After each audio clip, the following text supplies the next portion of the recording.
Greetings from Castle Goring, from Mickey, Aurora, and from me. Well, today I have an announcement to make. I am going to be hosting Christmas carols here on Sunday the 15th of December.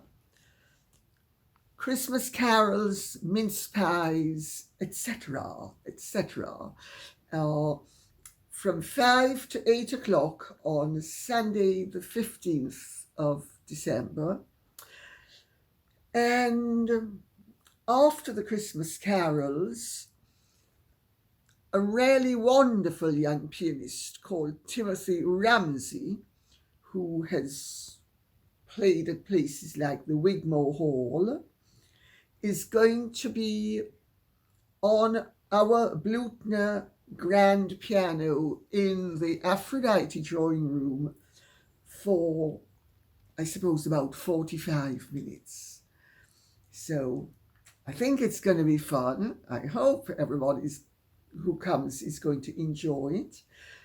And my son Dima has been helping to organize it. So I think if he does organizing, it's really good.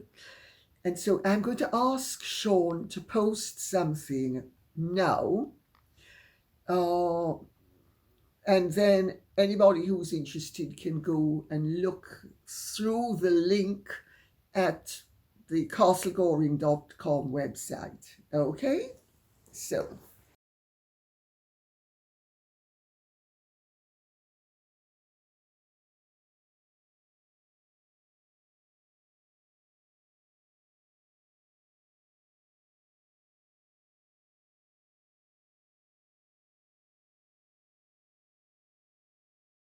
I'm going to be very naughty. Before getting on to any of the questions, I'm going to comment on something that came up on my Twitter feed because I had to check my Twitter thing, and there was a comment from Angela Rayner, who is the Prime Minister in waiting. And believe me, if people get rid of Keir Starmer and get Angela Rayner instead, they're gonna wish the way the Russians had wished that they had kept Kerensky instead of getting Lenin and Stalin. Well, she was at the Vatican and she tweeted, "I was honored to be able to greet His Holiness Pope Francis at the Vatican this morning." And there is she towering over him, beaming delightedly. And the wording of her tweet gives her whole game away. No, Angela Rayner, you were not honored to be able to greet His Holiness the Pope. You were honored to be able to be greeted by His Holiness the Pope. You are not the Pope. You are not a head of state. You rank below the Pope. I would have thought that would have been self-evident to anybody, but it shows what a massive ego this woman has, that she is greeting the Pope. I mean, sorry, you do not greet popes unless they are coming to stay with you as a house guest. Then you greet them. But otherwise, you are greeted by them. These are the little linguistic slip-ups that are so revelatory of people's true belief in themselves and their belief in their importance relative to that of others. So she covers it in smarm and then gives the game away. And now we plunge in with what New Day has to say.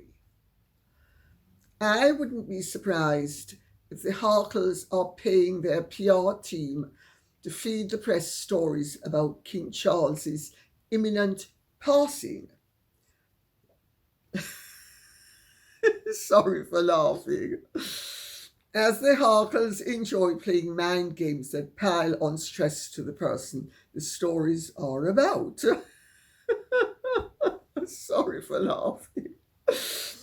So the stress acts negatively on that person's health.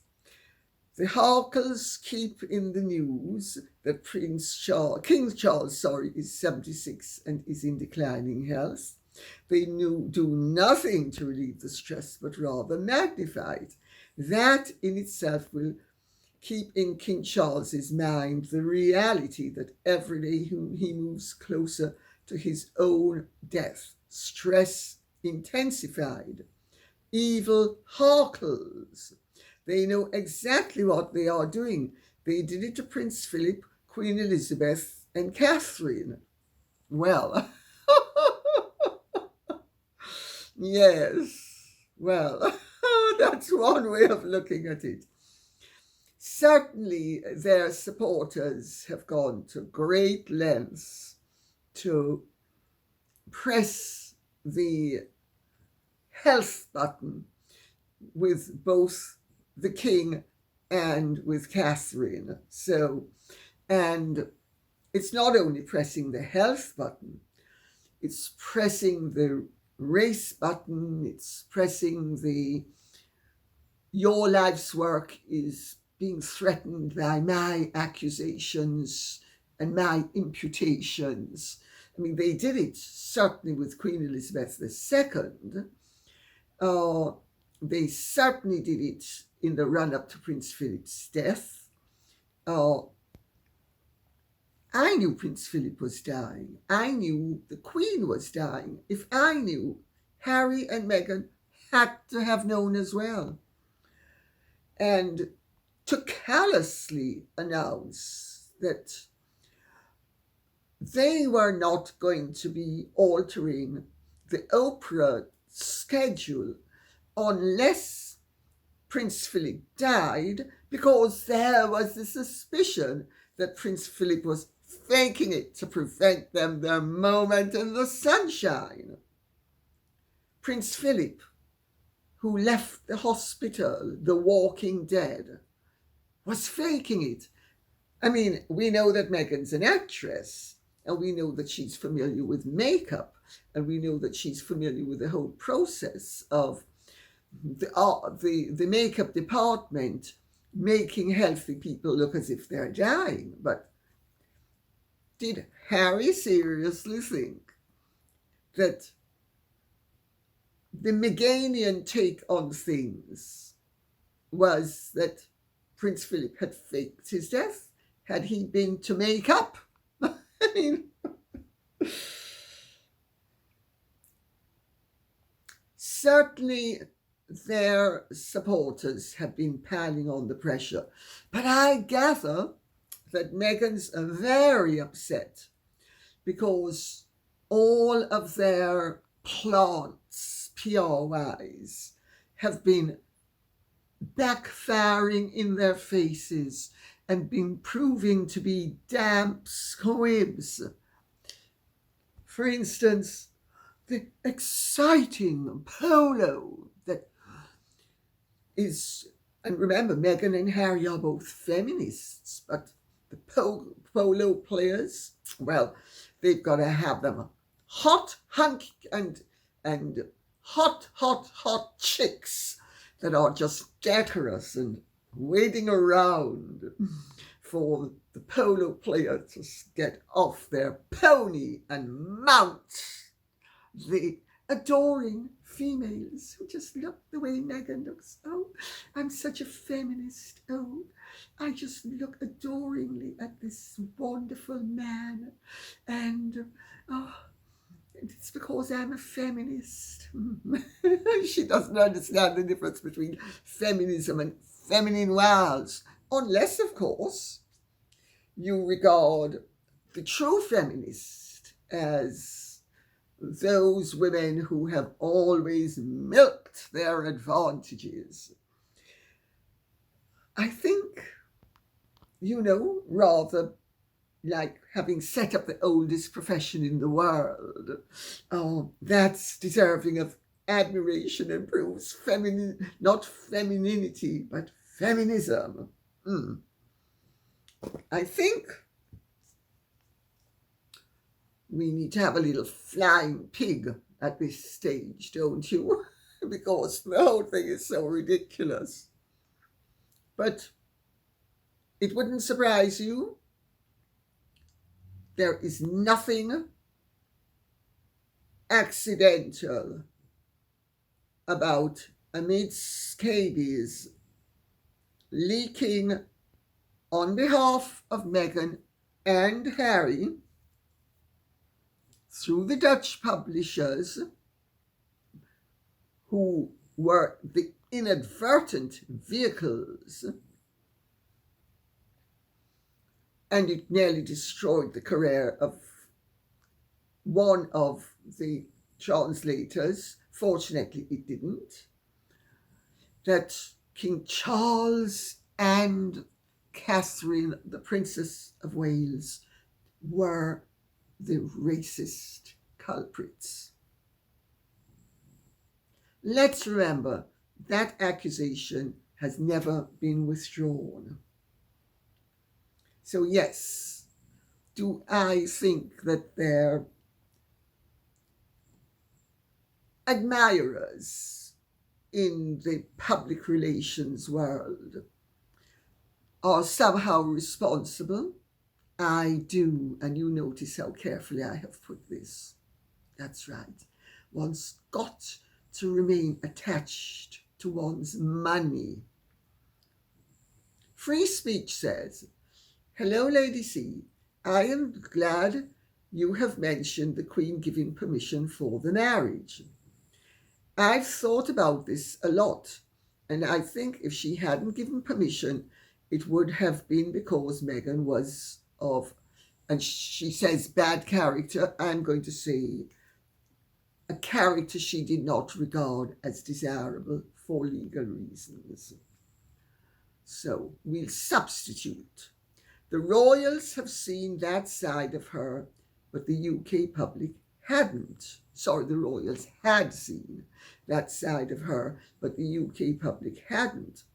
So Harry would have raged publicly and accused the Queen of every sin. The public may have supported him.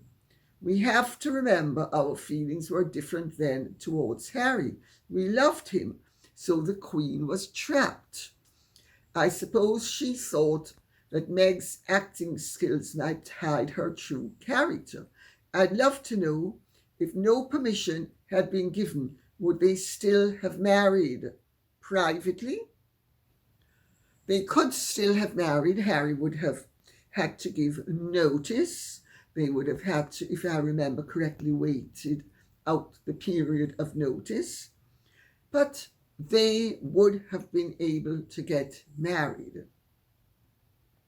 Of course, you're absolutely right, because I quote in my both Meghan and Harry books that the Queen was warned if she did not give permission for the marriage to take place, she would be accused of racism. And since the whole family was, with the exception of the Queen and Prince Philip, accused possibly of racism, why would the Queen and Prince Philip have remained out of the line of fire if it suited them? I don't think they would have. She certainly didn't think they would have. Otherwise, she wouldn't have agreed to the marriage. So she was trapped. But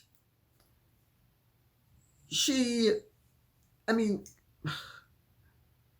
she had a very difficult judgment call to make, and she made it. I don't know what I'd have done in her shoes, because each of us makes up our own minds depending on the circumstances at the moment the decision is made, not before, not after, and all sorts of deciding factors come into the equation to make one come to the conclusion one does. She was trapped. And I have to tell you, the Queen's entrapment has played very well with other well-off families whose males have found themselves entangled in the bindweed of hustlers. I know of more than one, and they have all used the Queen's mistake as an example of what not to do. So, of course, all of them stand to lose a lot less than the Queen stood to lose. But what is interesting is, had she dared to brazen it out, might Harry have come to his senses? Might Harry have thought, actually, I'm not married to this woman. Is it truly fair that my granny and grandpa are going to be accused of racism? Is this right? Is this fair?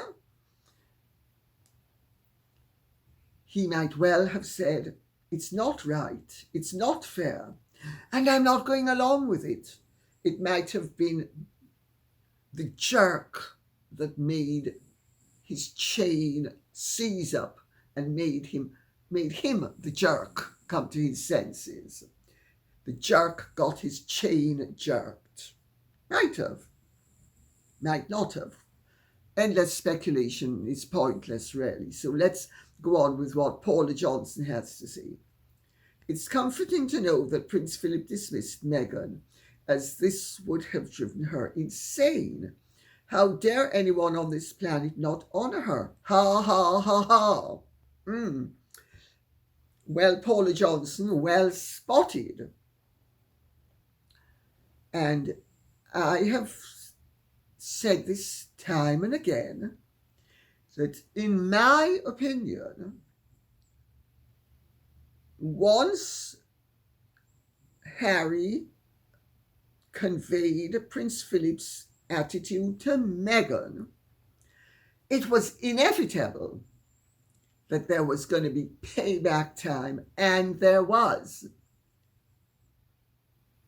The Oprah interview, let's face facts, was timed to do a maximum damage to both Prince Philip and the Queen emotionally, and to the royal family generally, and to the Queen and Prince Philip's legacy where the Commonwealth was concerned.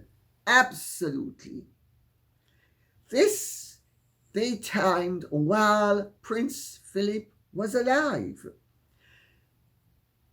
There has never been any doubt in my mind that the rather dismissive statement that they saw no reason to alter the Oprah interview's schedule just because Prince Philip was supposedly dying, because they thought, or she thought, the whole thing was a con by Prince Philip. They had to have known it wasn't a con. Payback time, baby. Payback time. That's my interpretation.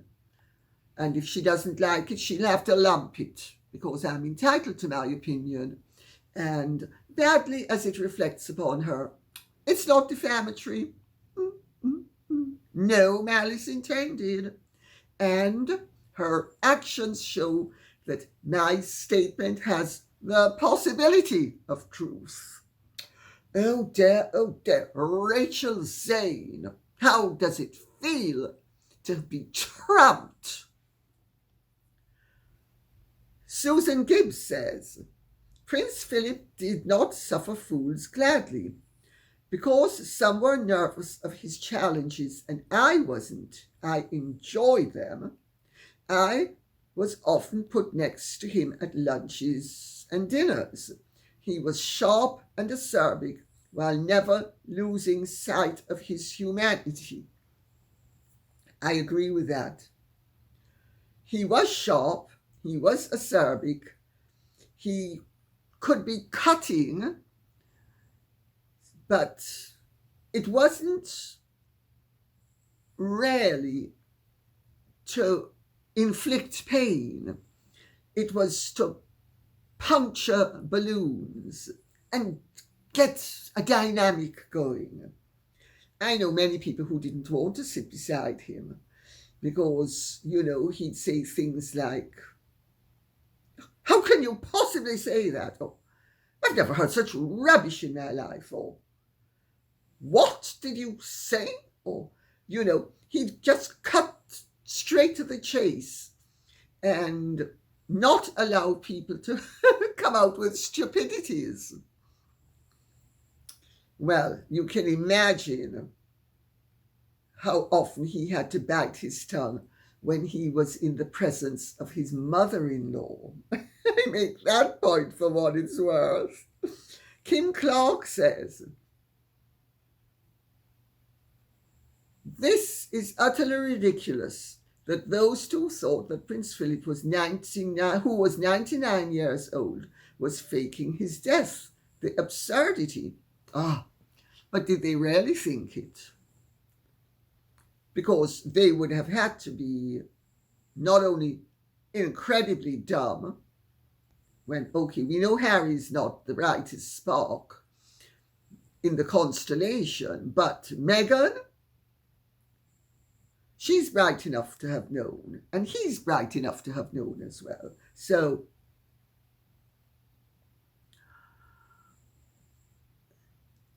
if they had good cause to suspect or believe or know that Prince Philip was truly dying and that he wasn't faking his death, A, it shows that they were callous and didn't care. B, it shows that their earning capacity meant more to them than his love for his grandfather. And again, we come back to what my interpretation of this is.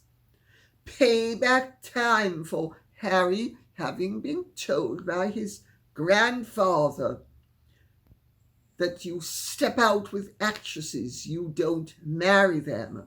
In other words, by all means, avail yourself of the pleasures of the horizontal. By all means, bounce on that mattress as much as you want. But keep it in the bedroom. Don't drag it into the drawing room or the dining room. It doesn't belong there. Now, of course, there are actresses that Prince Philip knew and respected. Princess Grace of Monaco was one. He had cousins who were actresses. That's right. Princess Natasha Paley was his cousin. She's just one. He had cousins who were actresses. So he was being polite when he said actresses. He meant a particular type of woman who could be described as an actress, especially if she sometimes played a part on screen. And yes, it was absolutely absurd that they would be making out that any 99-year-old who had left the hospital as the walking dead was actually being manipulative to deprive them of their glory, as they were going to damage his reputation, damage his wife's reputation, damage the family's reputation, create havoc within the Commonwealth, and unleash years of accusations of racism unfairly against the royal family. Liz says, Prince Philip had no family as guests at his wedding to Princess Elizabeth. Well, I don't know, Liz, whether that is a justification for Meghan having none, except her mother, but it's not true. First of all, Prince Philip had many of his relations at the wedding. The Greek royal family, they were there. Remember, he was born Prince Philip of Greece. The Danish royals, remember, he was a prince of Greece and Denmark. They were there. King Michael of Romania and his mother, Queen Helen, the Queen Mother, born Princess Helen of Greece. She was there, and in fact the communists had thought that King Michael and the Queen Mother Helen were going to use the opportunity to not return to communist Romania, and they did. The only members of Prince Philip's family who could not be asked because it was too soon after the war were his 3 sisters. I should say the only very close members of the family, because obviously the other Germans could not be asked. For instance, the Duke of Brunswick was not asked. So there were others that weren't asked, but because they were German, and his 3 sisters had married German princes, 2 of whom were leading members of the Nazi Party, even though, of course, Princess Sophie's husband had been actually done away with in a plane accident during the war. So, one of the princes of Hesse, that was. So, they weren't asked, and Prince Philip and his sisters always went on about how dreadful it was for all of them that they were not asked. They found it mortifying, embarrassing. He found it terrible that his beloved sisters couldn't be there. And that's one of the reasons why both he and the Queen were perplexed, mystified, and sought to remedy the fact that Meghan was only having her father and her mother there. They didn't understand. Prince Philip and the Queen both had the attitude that every other royal and well-bred person has, which is that marriages and deaths are the both lifetime occasions when you have all the family. The royal family traditionally used to have 3rd and 5th cousins at all of their weddings. And they certainly did at Princess Elizabeth and Prince Philip's wedding. Practically every exiled royal in Europe who had not taken part in the war on the side of the Axis actually was there, with the exception of King Michael, who had taken part as an ally of the Germans, but had then switched sides. So the only thing that stopped any member of Prince Philip's family from receiving an invitation, no matter how distantly related, was whether they had been a part of the Second World War on the enemy side and their presence could not be justified.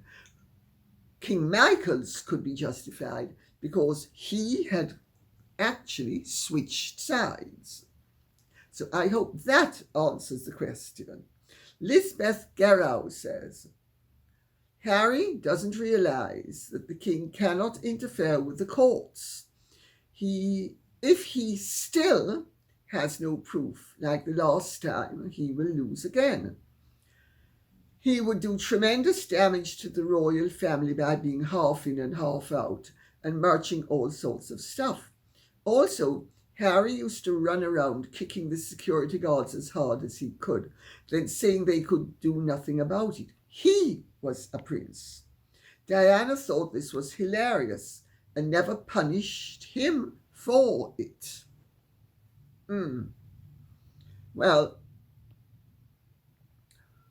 we have established that Diana actually encouraged her children to behave naughtily.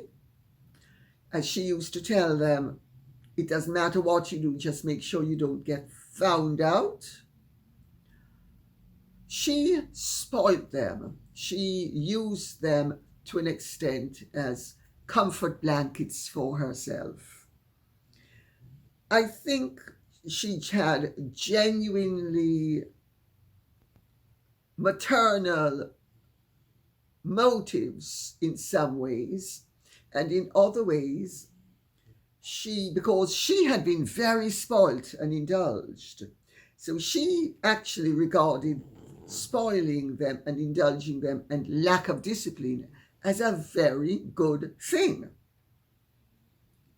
And she thought the rigidity of the royals was a very bad thing, as indeed did her brother, who made the point during his funeral oration. But Harry is headstrong. Diana was headstrong. Her brother Charles was headstrong. Her two sisters, Sarah and Jane, not as headstrong. Now that's telling, because Sarah and Jane, there was enough of an age gap between them that Sarah and Jane were subject to a parental regimen where both parents were together, and the bust up didn't happen until they were relatively grown up, while Charles and Diana were very young. So not only were they brought up in a more harmonious and less hostile environment, but they would have been subject to greater discipline. Diana and Charles Spencer were the typical examples of overly indulged, spoiled brats who are really the tennis balls in the tournament where both their parents are using them to score points against the other. But certainly Diana's mother felt that she was in a very weak and invidious position and spoilt the children accordingly. While Johnny Spencer knew he was in a very strong position, but spoilt them as well. So, and as for Harry with the courts, well, let us see what happens, because Mr. Justice Nicklin has made it absolutely clear that he expects the lines to be properly drawn. Harry has two major cases coming up, one of which with the news group newspapers, he's one of two, and with associated newspapers, I think there's 7 others as well. So it's fairly spread out.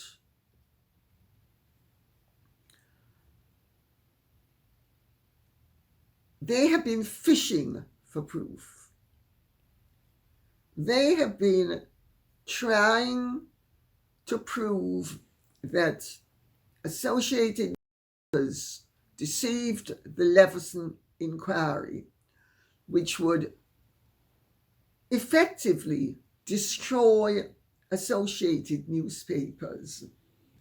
It would open it up to such detrimental judgments against it that it would quite possibly cease to exist.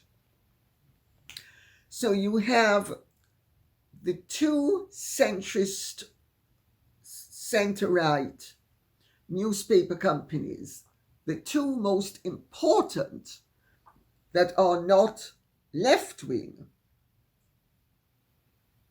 with the exception of the Telegraph, which is separate. But you have the two biggest, because the Telegraph is not the biggest. It may be the most eminent, but it's not the biggest. And you have those two newspaper companies that Harry has set out with David Sherborne to create an existential threat against. I mean, David Sherborne and Harry both have massive egos and huge ambition. But if he can't prove in Associated Newspapers that his suspicions are well-founded, and Mr. Justice Nicklin has drawn the line and said, no grabbing of accusations and just hurling them in the hope that if you hurl enough mud, some of it will stick. You can't do that.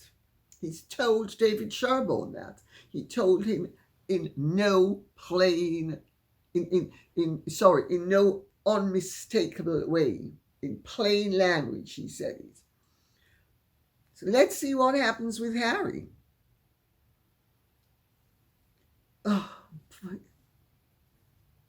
I am sufficiently in favour of a vigorous press to hope that all of them lose hands down, because what they are aiming for is not only wealth by settlement, and all of them who have jumped on the bandwagon, in my view, are aiming for wealth by settlement. But Harry and Sherborne are also hoping, as I'm sure are Elton John and David Furnish and one or two others who have been involved, like Hugh Grant, they were hoping to destroy the newspapers. Well, I don't think they're going to be able to succeed where the Times and the Sun, parent company, news group newspapers, is concerned. But I think they could, if they are reasonably successful, succeed with Associated Newspapers. And Lady Slipper says, Lady C, you're quite right about Harry. From the time he was a little boy, looking at his eyes, you could tell something was not right. It has to be said, I have happened upon this observation relatively recently. But once the penny dropped, my goodness, when I look back on the photographs, there is really something quite unsettling about the way Harry has always looked. Deeply unsettling. There's something about the eyes. And you know, obviously I'm not saying that Harry is psychopathic, but Charles Manson's eyes were a dead giveaway. And according to Ted Bundy's cousin, his eyes were also a dead giveaway. When he surrendered, let me put it this way, to that which was destructive within him, his eyes changed. And she said she was lucky to escape him.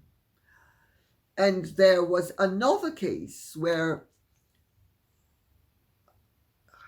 I think it was during lockdown, and I think it was a baronet, and he was rather rich, and his stepson had a psychotic episode, and I think he did away with a stepfather and tried to do away with the mother, who was crippled as a result of what he did to her, but she survived. I can't remember their name now. And she said something happened with his eyes. There was so evidently,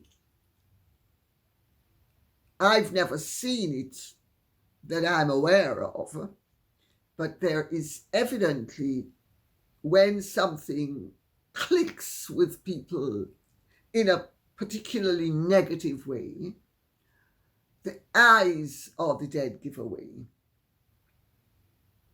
I mean, I've never seen it personally speaking that I can think of, possibly because I never looked.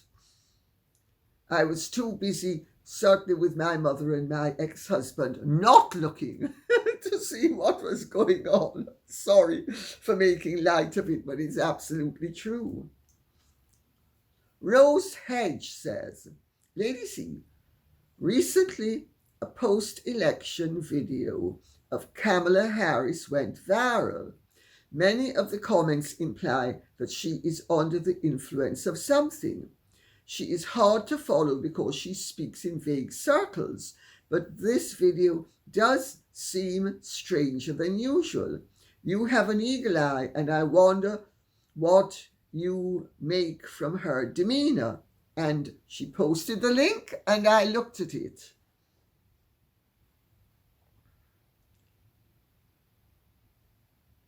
She looked drunk. Whether she was or not, she looked drunk. Let's leave it at that. She might not have been drunk. She might have been stone cold sober. She looked either that she was drunk or she'd taken a whole load of Xanax. And, you know, she's been through a tough time. So let's cut the gal some slack, shall we? But I'm not sure that somebody who resorts to such aids is somebody that I would want leading what the Americans call the free world. So I know that the Democrats Party can come up with much better than Kamala Harris, and I hope that they do, because we certainly don't want a one-party state in any supposedly free country, do we? And on that note, I'll say thank you very much for listening. I hope this has been of some interest to you. If it has, please leave the questions and comments coming in so I will know what you would like us to be speaking about. Okay? Thank you so much. Take good care and Godspeed. And if you have truly enjoyed this, would you care to like, share, subscribe, press the notification bell, and take good care. Bye-bye.